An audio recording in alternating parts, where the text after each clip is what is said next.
I have such an inarticulate heart. I do. I have an immensely difficult time crafting any sort of eloquent, luscious, potent, or effective language to express myself a lot of the time, which is why I think I'm so drawn to Shakespeare, so drawn to Impressionism and to jazz. All of these things do what I have such a hard time doing a lot of the time. They articulate the inner workings of the heart. Now, I had no idea how to do this. I've never done this writing a speech thing before, which is funny because you'd think that as an actor, I would be well practiced in reciting thank you speeches into hairbrushes. I always get so flustered because I feel as though I can never put into words what is happening inside here. But I realize that this inability stems from something inside me that is one of the key reasons as to why I'm here and why we're all here today. We are students of the arts. By nature, we have chosen to dedicate our lives to expressing and articulating ourselves in ways that are above and beyond ourselves. Rather than expressing ourselves in numbers, structure, grades, graphs, or profits, we choose to, or we need to, express ourselves in colors, rhythms, actions, tones, images, feelings, sounds, and light. We are here today because we decided, back when we were unsure yet unafraid, we decided that we needed to learn how to articulate the inner workings of ourselves, and that there was nothing that could fulfill this need better than music, theater, or visual art. But now that we are no longer unsure, let's continue to be unafraid. My heart has so much that it wants to say to this place, to these mentors, and to this class of 2012, to this family. So I'm determined to articulate myself. Here we go. Something that we discuss in the School of Theater is this idea that specificity breeds universality. And in terms of my work, I knew that that meant I needed to know exactly the details before I walked out on stage. But I am only just now realizing, 4 years gone, that this common reminder is actually telling us something so much bigger. Specificity breeds universality. Being precise will actually speak to more people than generalities will. And what can be more precise, more specific, than your individual self? We must, as artists moving into the world, start with ourselves. Pull from your own mental, emotional, physical, intellectual, creative, and intuitive selves.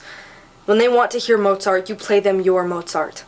When they want to see surrealism, you give them your surrealism. When they want to see Juliet, you give them your Juliet. There is not an individual out there who can emulate the same light, so trust yourself.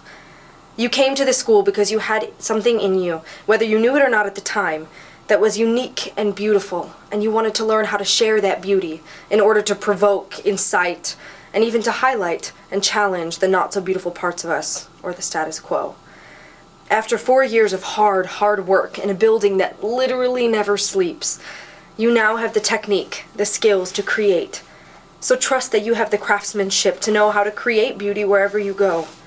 Be passionate, be brave, be big, be you. It's not going to be easy. There's been a lot of talk about what life will be like outside of these antiquated walls, away from the temperamental elevators, away from the third-floor bathrooms that will always have paint in the sink no matter how many signs say not to, or the sound of the opera students on the 4th floor singing as loud as they possibly can, or the animal noises and sounds of crying on the 1st.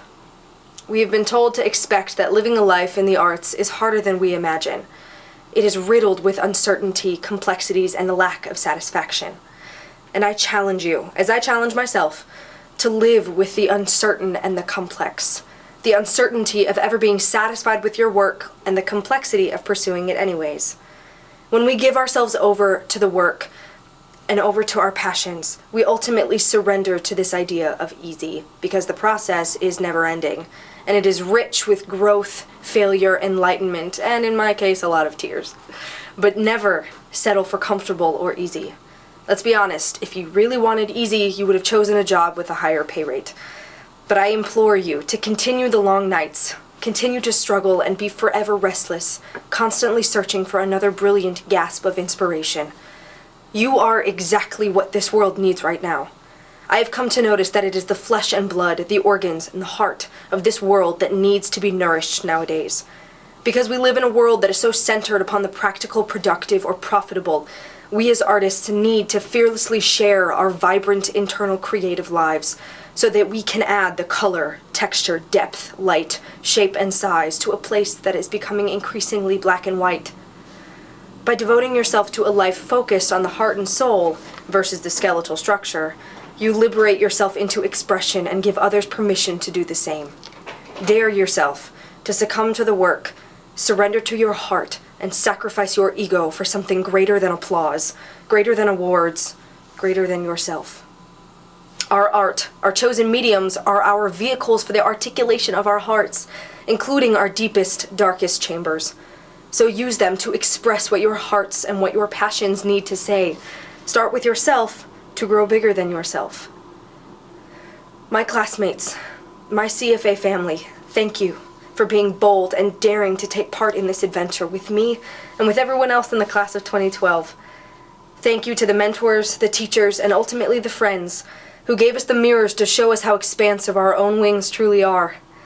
And thank you to our families for believing that we could do great things with this inability to articulate. None of us would be here if you weren't standing behind us the whole time. This class is going to change the world. We are going to change the world. One inarticulate heart at a time.